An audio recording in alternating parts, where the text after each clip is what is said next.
Hi there. My name is Dr. Jonathan Inns, and I'm the director of the Medical Psychology Center here in Beverly, Mass. I'm here today to continue in our installments of Triple Point, which is a psychological effort to bring the value of psychology into your homes, to understand what psychology can offer. Today I'm very pleased to have Dr. Alicia Janos with me, a neuropsychologist. Welcome. Thank you for having me. My pleasure, my pleasure. And so we're going to just start with just a bit about yourself. Can you tell me a bit about yourself and what you have studied and what you're going to tell us about today? Sure. So I am a licensed clinical psychologist who specializes in neuropsychological assessment. And that's really a fancy term, so I'll break it down a little bit for you. So neuropsychology refers to the study of brain-behavior relationships. So as a neuropsychologist, it is my job to understand how injuries, illnesses, or diseases in the brain impact how a person thinks, feels, and acts. And we call that your cognitive, emotional, or behavioral functioning. In terms of my educational background, so I obtained my doctoral degree from Washington University in St. Louis, where I studied clinical psychology and focused on neuropsychology. And then I completed my one-year internship at the Boston VA and a 2-year postdoctoral fellowship in clinical neuropsychology at the Harvard Partners Consortium. So I spent half of my time at Massachusetts General Hospital and half of my time at Brigham and Women's Hospital. And now I'm working as a neuropsychologist at the Medical Psychology Center in Beverly. Excellent, and we're very glad to have you. So I think for people it would be helpful for you to talk a little bit about what is a neuropsychological evaluation. Sure. So a neuropsychological evaluation, also called neuropsychological testing, is an in-depth assessment of skills and abilities that are linked to brain function. So the evaluation typically entails assessment of a number of domains of thinking, such as your attention, your language, your learning and memory, problem-solving skills, visual spatial skills, and even your social, emotional, and behavioral functioning. It's completely non-invasive, so we're not poking or prodding you with needles. And it's very different than the kinds of tests that would be requested by a neurologist, like an EEG. And it's different than neuroimaging, where you're taking pictures of the brain, like an MRI. And the neuropsychological evaluation can be used as another tool that can help doctors, their patients, and their patients' family members understand how the patient is functioning, what the potential diagnosis might be if they're having cognitive problems, and how we can help them moving forward in their daily life. So on a concrete basis, what sort of tests would you use? What would the neuropsych be made up of? Yeah, so the neuropsychological evaluation is pretty comprehensive, and when I'm working one-on-one with a patient, I'm basically asking them a bunch of questions, so responding to a bunch of questions about the date, potentially, the president, different questions like that. They'll also complete some paper and pencil tasks where they might be asked to do some writing for me or draw or copy shapes. And they might also be asked to complete some computerized measures. Okay. So the person, tell me how this process takes place. How does someone come to your office? Yeah, so typically a patient, either the patient himself or herself or the patient's family members or the patient's physician has concerns about how the patient's thinking and memory is, how their mood has been, or how their behavioral functioning is. And that person will be referred to me for a comprehensive neuropsychological evaluation. Now, typically, the evaluation is quite different than most other doctor's appointments, so it's helpful to know what to expect. Right. So the evaluation typically takes place over 2 to 3 different sessions. In the first session, I'm meeting with a patient and any family members for an interview. And it's during this time, during a 45 to an hour long visit, when I'm gathering information about the patient, the concerns that they're having, things like their medical history, their mental health history, what medications they're taking, trying to get a sense as to why the patient is coming in for testing. Based on the referral question and the concerns that the patient and their family members have, I will then put together a test battery that is tailored for that particular patient to address the questions that are being asked. And then the patient and I will work one-on-one for about 3, 4, 5 hours to do the one-on-one tasks where I'll be asking questions, having them draw for me, and solve problems. Can you say a little bit more about that, specifically what the paper and pencil measures are like? Yeah, so the paper and pencil measures are quite short, typically a few minutes to about 10 minutes long. And they're basically tapping into different domains of thinking. So I might be asking the patient to repeat numbers, to repeat a string of words, to draw shapes. And each different task is providing information about different aspects of cognition, different aspects of thinking and memory. The tasks are quite short, and typically they do get a little bit harder as we go through, and that's intended. So I always tell patients that to expect that they'll get a little bit harder, but that nobody is expected to get every question right. I mean, we can take as many breaks as we need in between tasks just to make sure that the patient is doing okay.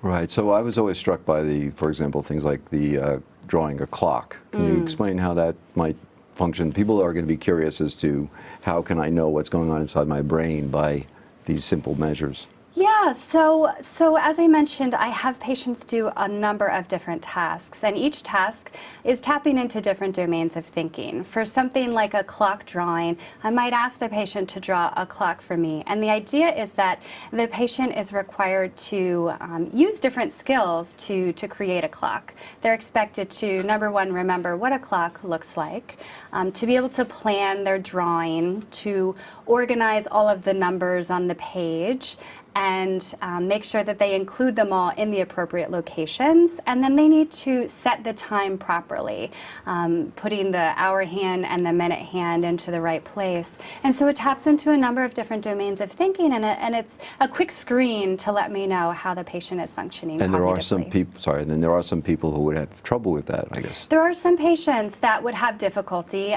Sometimes they recognize they're having trouble and sometimes they don't, but it gives me a lot of insight into how the patient is doing and what other measures I might want to have the patient complete to help me better understand what's going on.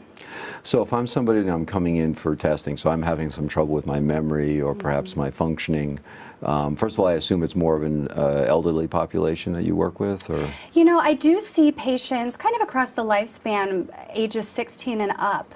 I do have a lot of experience working with older populations who typically have different concerns than younger patients might have. But yes, I do see a lot of elderly people. Right. So my concern will be I come in and I'm nervous about doing the testing. Yeah. So how does that get screened out, or how would you know the difference between, say, my cognitive functioning and just my emotional experience?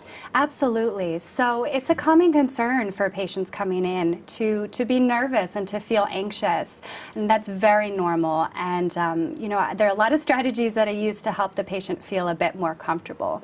So first of all, it helps to talk to the patient during the interview ahead of time, and just to ease their mind a little bit and get to know them, to build a little bit of rapport, and to figure out what concerns they're having.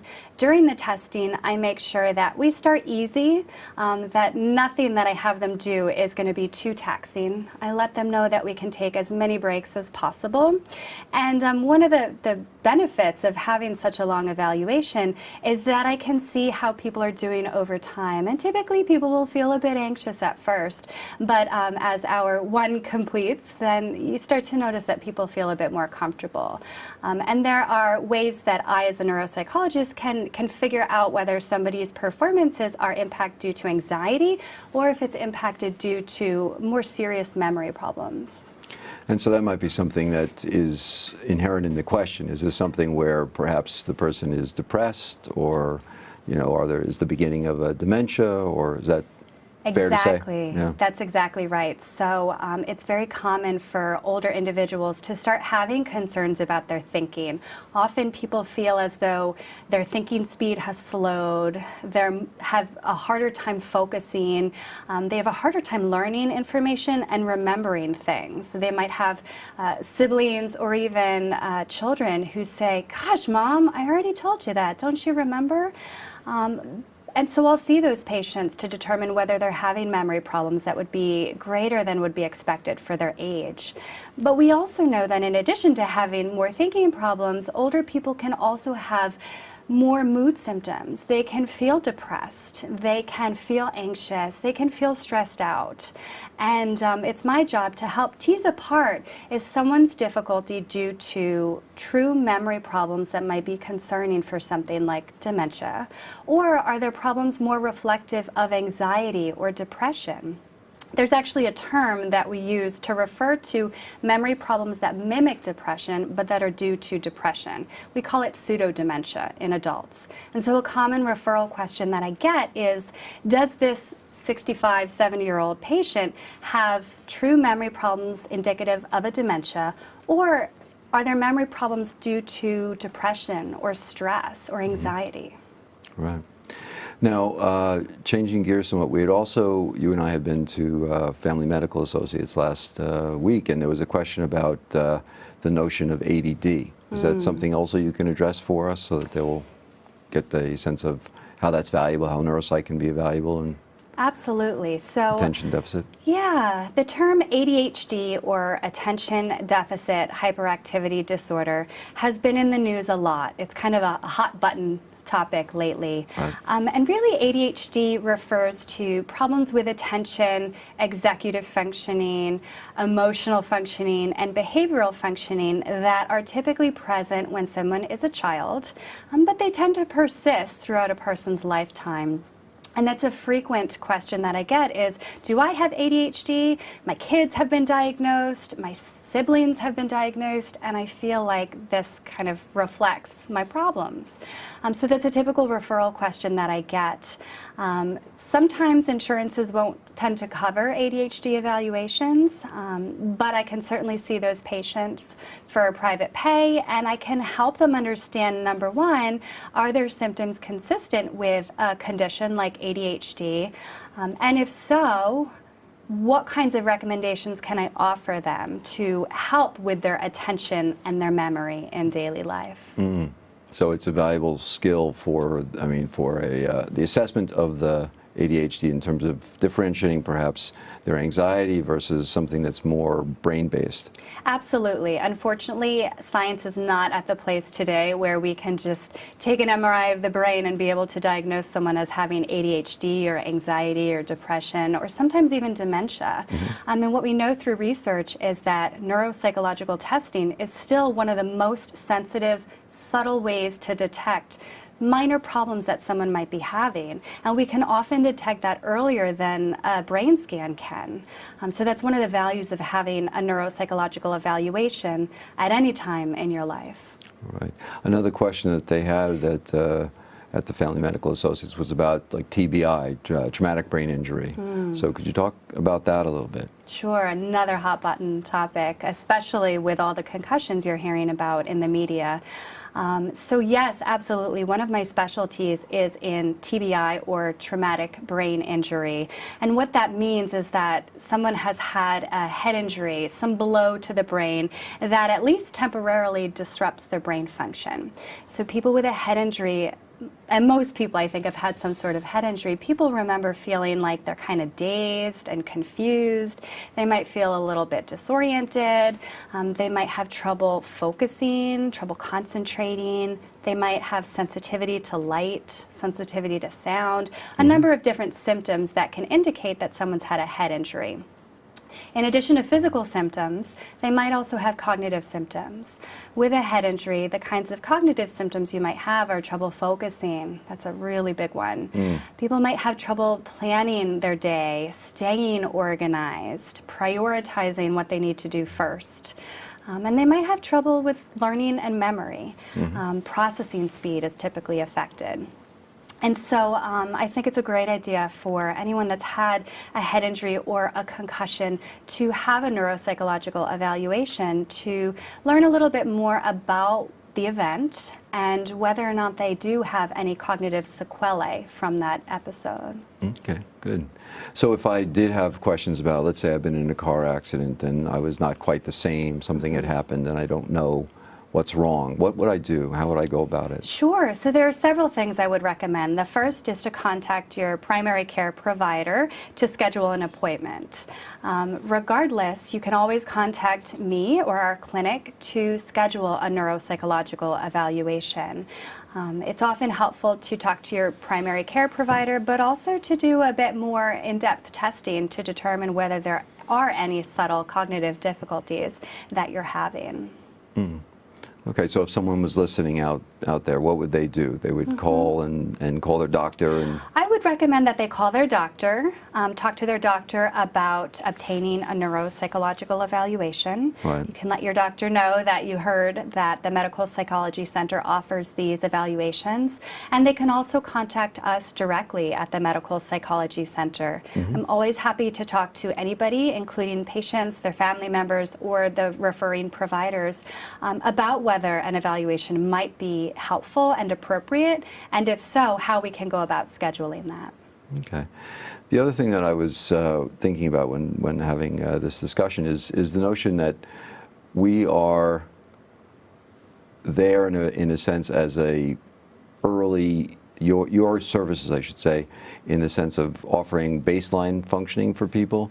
So when your grandmother is not doing well, or you're concerned about your parent and there's something going on, it doesn't necessarily mean that there has to be hard evidence of damage or dementia, but actually you were mentioning getting sort of early signs of it, so you would know what the status is right now. Is that fair to say? And that's absolutely fair to say. So neuropsychology can actually help answer a bunch of different questions that patients, their family members, or their doctors might have. One of the ways it can be really useful is to provide a baseline evaluation as to how the patients are thinking, feeling, and behaving in that one snapshot in time. So I've had patients come to me and they've been in their 40s or 50s and they've said, gosh, Dr. Janos, my mom had dementia and my dad had dementia, and I'm starting to be a bit more forgetful myself, and I'm really concerned that I might have dementia as well. And so we gather more information, we do the one-on-one testing, and I can help understand, does this patient have cognitive problems that are greater than would be expected given their age? And if so, why do I think that might be? And what can we do to help them moving forward? And the beauty of a baseline evaluation is that even in the event that everything looks good and reassuring, and that happens quite frequently too, right. not everyone that comes to see me is impaired, but even in the event that things are going well, now we have this snapshot as to how the person is doing. So if the person feels like, you're getting worse over time or you're having more concerns, we can bring you back in for a repeat neuropsychological evaluation and objectively compare the findings and be able to say, things are really stable. I don't think there's reason to be concerned. Right. Or we could Reassuring. say, or we could say, I think you're right. I think you were right to come here because I'm concerned about your memory too at this point. And so it's another data point. Right. And what would that do for me if I'm that person who's concerned? Like, would there be treatment for me, or? It depends. It depends upon the nature of the evaluation. Sometimes the recommendations might include a referral to see their primary care provider again to talk about different medications that can help their thinking or also their mood. Sometimes it might be establishing a relationship with a mental health provider to talk more with an expert about mood symptoms like anxiety or depression or bipolar disorder. Sometimes recommendations might include cognitive strategies to help minimize forgetfulness in daily life. Yeah, say a bit about that. That'd be great to hear some of those strategies. I think people would like to know. Sure. So there are a number of cognitive strategies that can be helpful if a person's having trouble with their thinking and their memory. A frequent concern is that someone comes in and they say, I'm having trouble misplacing items, I can't keep track of things, I just feel more forgetful. And it's not to the point where they have dementia, but it's still bothersome to them. So some strategies that we might talk about in session are mnemonics. Memory strategies that can be helpful for daily life. So you might come up with an acronym to help you remember where items are located in your home. there are some visual strategies that can be helpful. In particular, one is called the method of loci, which you can look up online. And basically it involves imagining, a lot of people are visual learners, so imagining a region of the person's home. So actually imagining what it's like for you to go up to your door, walk through your door, go through to the kitchen, to the backyard. And at each one of those key locations, you might put an object there that you're trying to remember. So for example, let's say that you have trouble remembering what items you need to pick up at the grocery store. And the items you need are an apple, a hot dog, and a pear. So you might imagine walking up to your door at home and seeing a big old apple on the doorknob, and actually turning that doorknob and turning the apple, going inside, and all of a sudden a hot dog comes rolling down the stairs at you.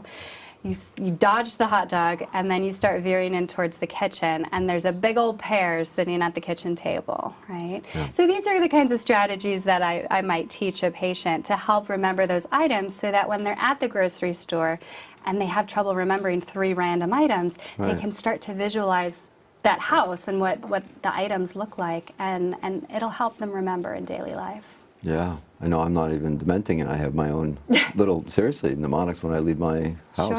Sure. Wallet and watch keys, beep, yum. I like that one. Yeah, there you go. So it's useful in terms of giving people a sense of their brain functioning, how their brain is doing. Do you have a specific case that you might just talk about to let us know kind of an example, exemplar of it? Yeah, so you know, one of the more common ones is that a patient will be referred to me because they're having memory concerns. And I've seen one in particular comes to mind where there was I think she was 56 years old, and she did have a pretty strong family history of dementia. So her mom had Alzheimer's disease, and her dad also had a form of dementia.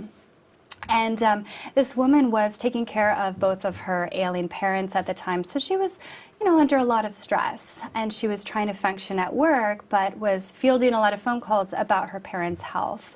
And she was noticing that when she was at work, she was becoming more forgetful. She would start a task, get distracted, and then forget what it was she was doing in the first place. And these were concerning enough to her that she mentioned them to her physician, who recommended an evaluation with me.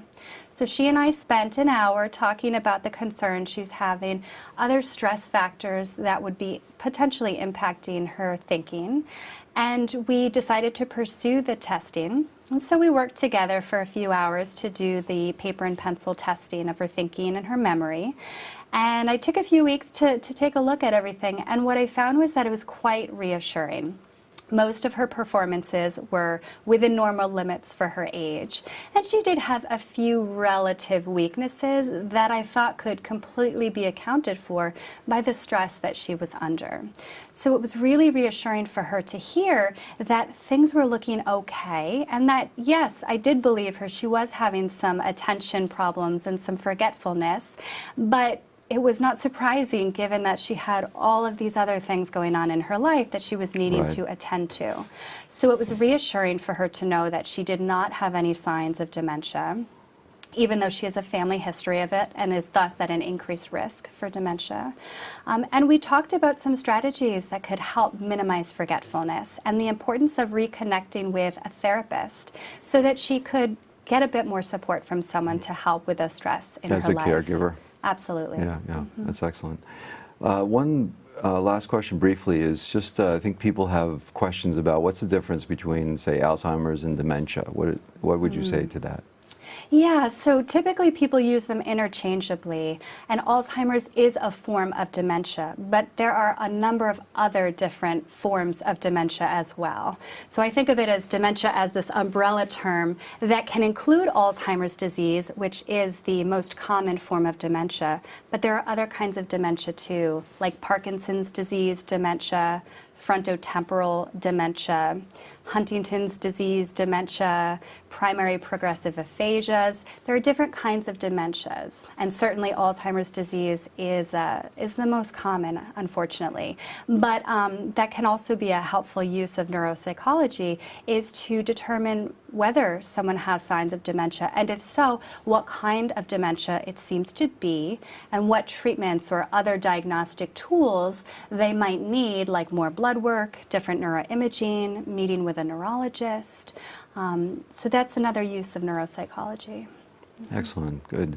Well, thank you so much. I first want to thank you for joining us, and I want to thank you for joining us on this discussion of neuropsychology. Dr. Janos is here with us at Medical Psychology Center, and we'll be providing you with other triple points, with other discussions of psychologically relevant kinds of material. So we look forward to seeing you in the future. Thank you.